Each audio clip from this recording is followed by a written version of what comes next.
Welcome to the Appleton Area Health Podcast. We're your home for exceptional service and trusted care located in Appleton, Minnesota. Your community, your healthcare. I'm Matt Tollefson, the Development Manager at AAH. I've been with Appleton Area Health for 2.5 years and have served as a grant writer, fundraiser, recruiter, and pizza picker-upper. I have no background in healthcare. Nobody in my immediate family worked in healthcare. I didn't study it, and needles still make me a bit queasy. I've learned a lot in the last 2.5 years, but there is still way more that I don't already know or that I don't fully understand. That's why we are creating this podcast. Let's get questions answered, and together, let's demystify this complicated world of healthcare and make it a bit easier to understand. We have an exciting show today, probably one of my favorites. I'm joined by our clinic manager, Tori Hammerud, to discuss our transition to Epic and MyChart, our director of ancillary services, Jason Boonstra, to discuss our new DDR X-ray. It's incredible. And Apple Ridge resident, and one of our favorites, Lyle Larson. So let's dive into today's episode.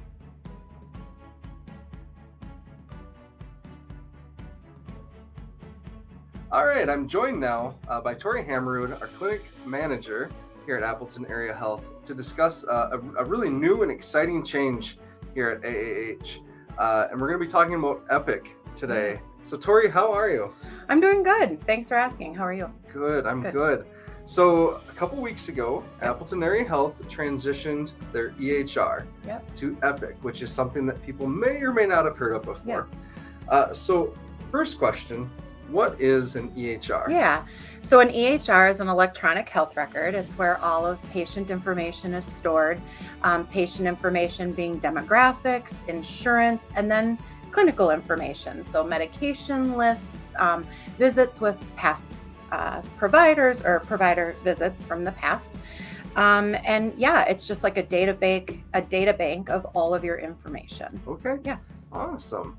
So you have just a little bit of background in EHR I do. too, right? What's that? Yeah. So about 4.5 years ago, I was approached to do informatics, and informatics focuses on the EHR and the medical records and the computer part of what we do in healthcare. So I found an interest in it and decided to go back to school and look into computers a little bit more. So yeah, I was really excited when we went to the Epic process, because it was looking at a whole new system that I had only been in one prior to for studying purposes. Okay. Yeah. So this is exciting. And you know, I know just a little bit about it for Epic and MyChart and things like that. But why should our patients be excited about this change?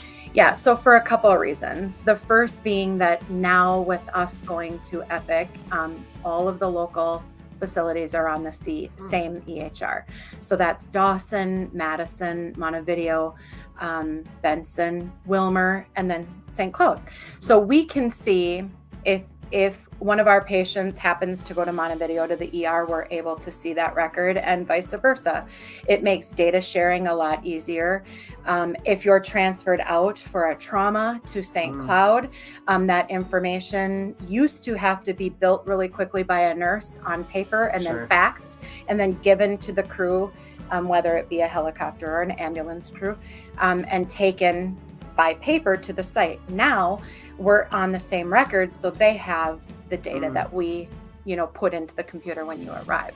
So that's one thing that's really great. And the biggest thing for our patients is MyChart. Okay. And MyChart is the patient portal. And I'm sure a lot of our patients are very familiar with it because the area facilities have it, but it is a way to access your medical record.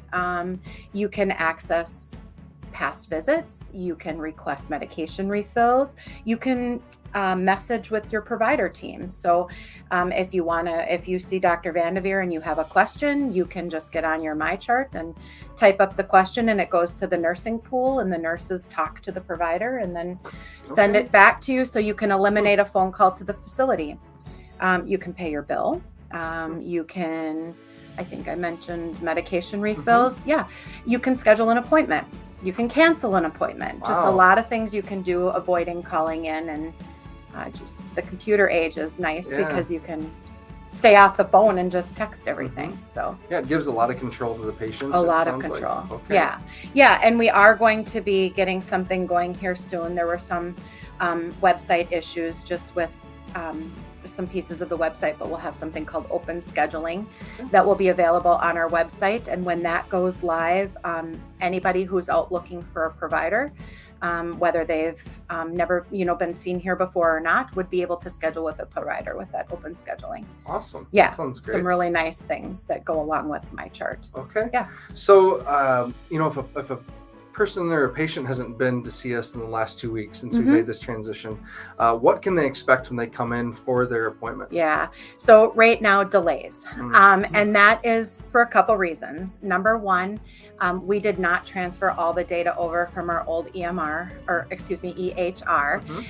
We did not transfer all the data over. So demographic information needs to be confirmed. Phone numbers need to be confirmed. Insurance needs to be confirmed. We ask that people bring a copy of their insurance card so we can get a copy of it on file. So we have that, a copy of the ID. So we have that on file too. And then we're taking pictures because this chart is very nice and has a picture that you can put on. So it helps us identify you.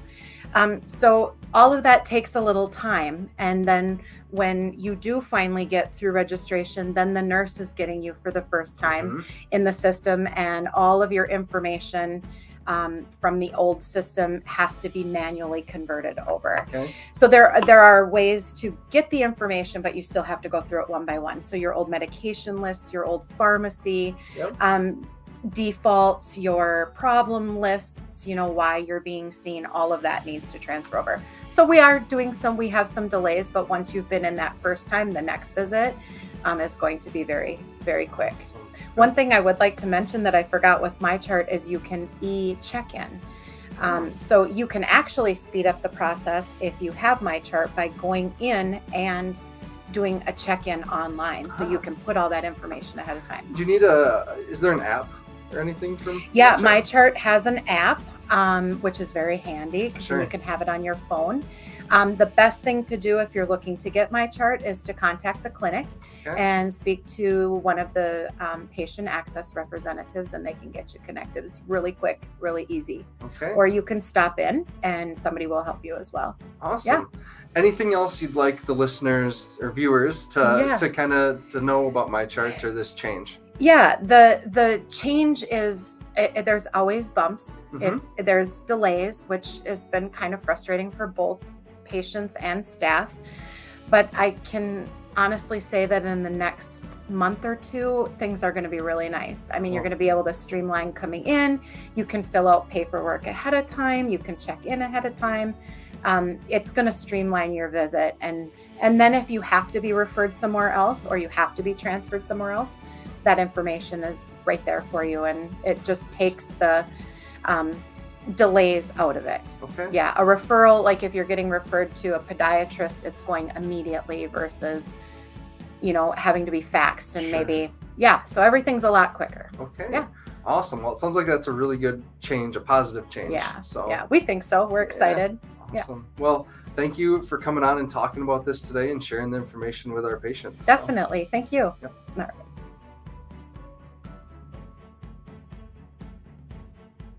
All right, I'm joined now by Jason Boonstra, our Director of Ancillary Services here at Appleton Area Health, to discuss an exciting new addition here at AAH. So Jason, how are you today? Good. Thanks for having me on. And this is a nice podcast. I've listened to a couple of them. It's pretty cool. All right. Well, thanks. So we recently installed a new X-ray system, a DDR. Tell me a little bit about it. Well, DDR stands for Dynamic Digital Radiography. When I came here years ago, we were actually using film, and then we progressed on to, computed radiography, which was still using big cassettes, and then digital radiography, which is good images or great images, and you would take the picture and it would shoot across up to the screen. But now a step up is called Dynamic Digital Radiography, which means that we could take an X-ray while someone's moving, and then we can stop and look at the images while they're moving and capture that and then see how the joints are moving along with that. Okay. So that's part of one of the features that DDR brings to the table. Wow. So how did we get this in Appleton? Well, when I came here years ago, we had the X-ray room we had was old and it needed to be refurnished. If something was breaking and we may not have been able to get the parts, and the last thing a hospital wants to do is be without a radiology room to do X-rays. So we started the process of looking for replacement rooms, and Konica came and gave us a bid for a regular radiology room, which would be the standard digital radiography. But then they brought up that they had this dynamic digital radiography that in the last year and a half, it was FDA approved. Now, there was only 8 places in the States when we started talking to them that had that capability.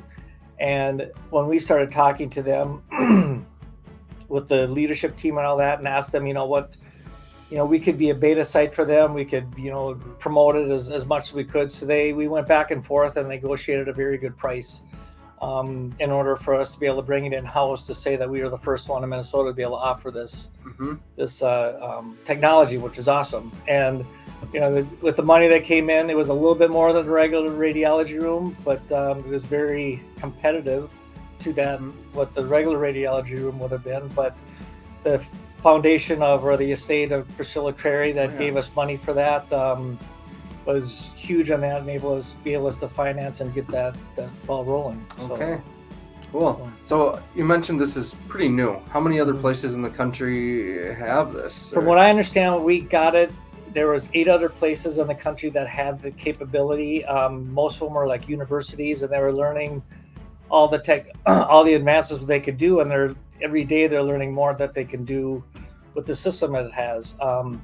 We're looking at getting another workstation with it that'll bring us the capability of seeing how the lungs actually move back and forth, seeing how the organs move back and forth. There's a thing called bone subtraction, where we can take a picture and get rid of all the bones and just see the organs. What? So it's quite exciting, the benefits that we can bring to the table.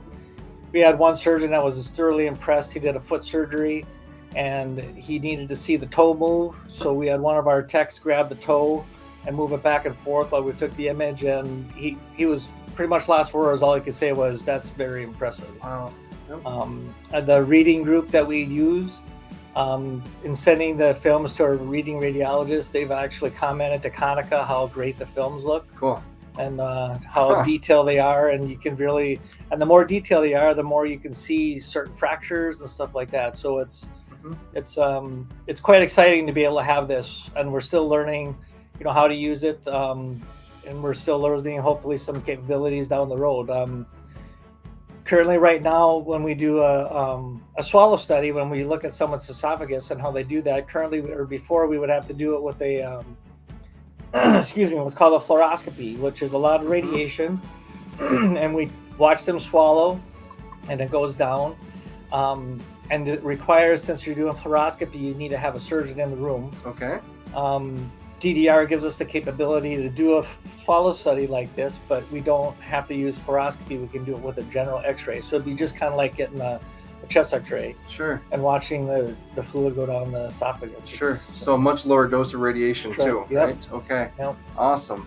So this is something I remember from when we were learning about, possibly getting it or exploring the idea. Mm-hmm. One of the images on a screen was, a baseball pitcher, right? Or a golfer. I forget what it was. So we're into summer now. A lot of baseball, a lot of golf. Yep. Talk about that, like the motion piece of it. If there's a certain motion where it's really hurting the person, the techs will line them up to be able to take the picture of the joint actually moving. Mm-hmm. I'm actually one patient that I hurt my shoulder.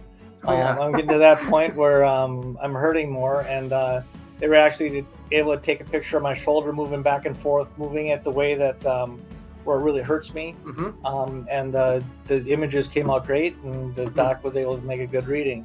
There was one story I heard about the system that at one of the universities, they were trying to get a surgery authorized for a patient that had something with their hip, and their hip would always pop in and out, but they couldn't get the authorization because the x-rays weren't showing anything. And so they took a picture of the hip moving and popping in and out. And as soon as that happened, they authorized a surgery in order to fix that. Wow. So that was that's pretty neat. So Okay. yeah. So if someone has some aches and pains in their shoulder or something like that, how would they go about the process of getting to use this DVR? I would make an appointment with one of our providers, and they can look at it, and they'll do their own range of motion manipulations on the joint and see where it hurts. And if they determine that they need to have it with X-rays in motion, they can do that. Yep. And what's nice with X-rays in motion is that usually when you do a shoulder X-ray, or I would say a knee, the knee moves back and forth. So usually when you do a knee, you got to take 2 or 3 exams. And when you do it moving, it's one exam, and they can stop it as it goes. So then that negates the fact of having doing the other exams. Okay. Because they can take the whole range of motion right there. Sounds good. So we never know where this podcast and this stream ends up. Do we accept referrals from patients from other places? Yep. Too? If you have a provider that you heard about this podcast and you would like to see your joints move or that, and you talk to your own provider, they just need to create an order an X-ray, and if they want with movement, they just need to write on there with movement, please, and then have them print that out and give that to you, and then you can just come to our facility and we could process it through that provider's order. Okay. Wow. And then we could send the films to that provider. If they're within the Epic system, the films can be just pushed there, but if they're outside of our system, we can create a CD and send it with the patient or send it to them, and they can get it that way. Perfect. And we just talked about Epic with Tori, so everyone knows what that is now and how that's going to translate. So it's exciting. Yeah, awesome. Anything else you'd like folks to know about this, or anything else exciting you can think of?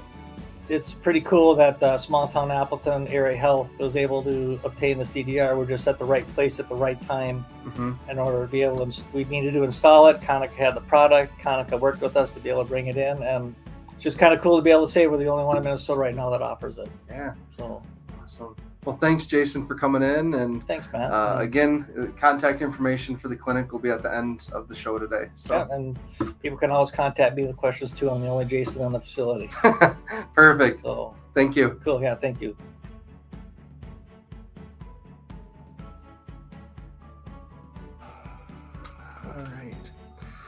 All right. Joined by Lyle Larson for our featured patient / resident.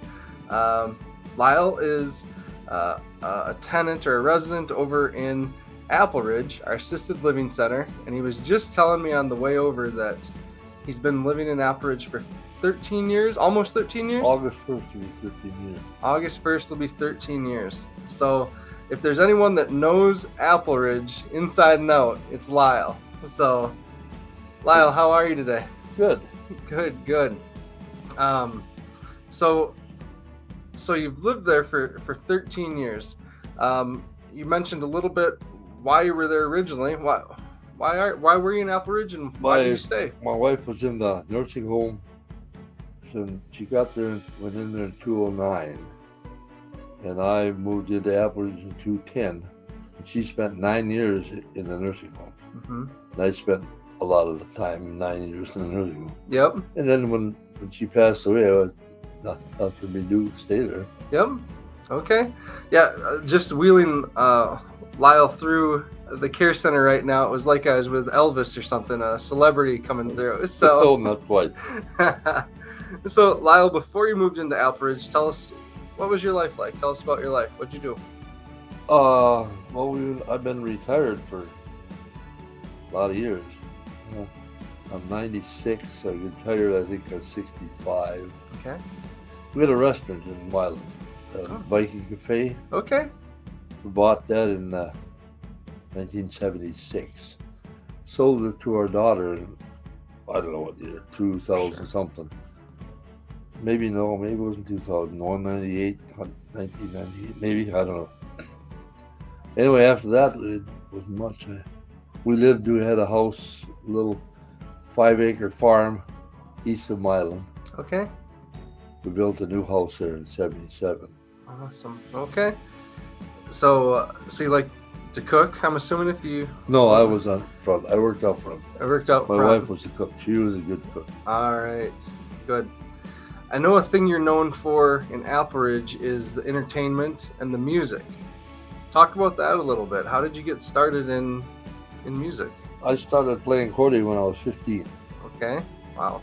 And then when I went into service, when I came out of the service, my brother was playing accordion, so I started playing guitar. Mm-hmm. And then, I don't know, 1950s, I think it was, I got my bass. Okay. And over here, I play the organ. I'm not an organ player. I just play at it. Sure. And they're just starving for entertainment, so they can listen. All right. Well, I know that that's like a highlight for a lot of folks in their day or night or whatever is music with Lyle, right? In the Monday and Friday. Monday and Fridays. That's awesome.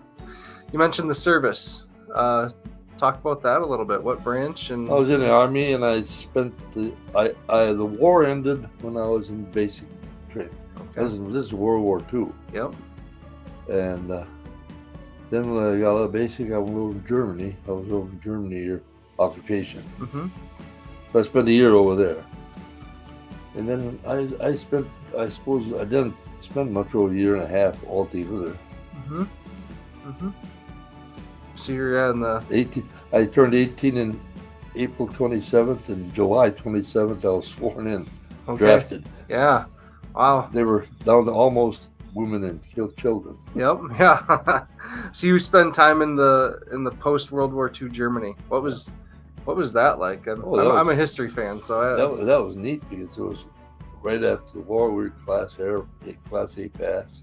Mm-hmm. I went to Switzerland for 12 days on a furlough. Mm-hmm. Or leave, whatever you call it. It was good. No complaints. Okay. Well, good. So, what about family for you?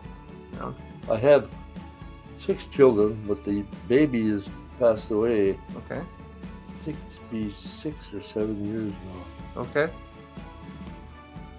Yeah, she was the youngest. Mm-hmm. She had breast cancer. She fought it for a number of years before it finally settled in her liver.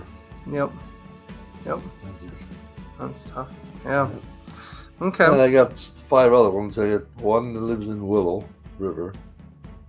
He's the oldest. Susie's here in Milan. Mm-hmm. Lyle's in Big Bend. Okay.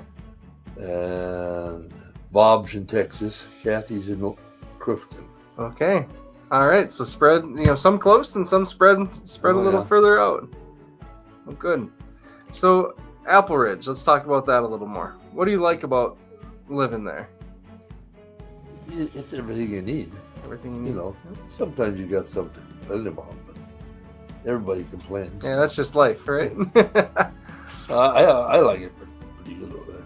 Okay. You don't have too much to complain about. All right. If you're thinking about someone who is maybe thinking about moving in, any advice or anything you'd say to them? I'd say it was a good deal. If you don't have any other place to live, you have to be by yourself. Come on in. All right. Sounds good. Well, thanks, Lyle, for your time and your stories and the entertainment you provide over in Apple Ridge. I know it really is appreciated. So. I hope so. They come out. I said as long as they keep coming, I'll keep playing. When they quit coming, I won't. There you go. I've been playing over a long time. A lot of shows. Oh, I can't remember. A lot of people are dead that used to be over there. Yeah. Thanks for checking out the Appleton Area Health Podcast. Thank you also to Tori, Jason, and Lyle for appearing on today's episode. The video stream is available on Facebook, and the audio versions will be available wherever you get your podcasts. To schedule an appointment, call our clinic at 320-289-1580. As we hope to spread this useful information, please like, share, and subscribe. Thanks for listening.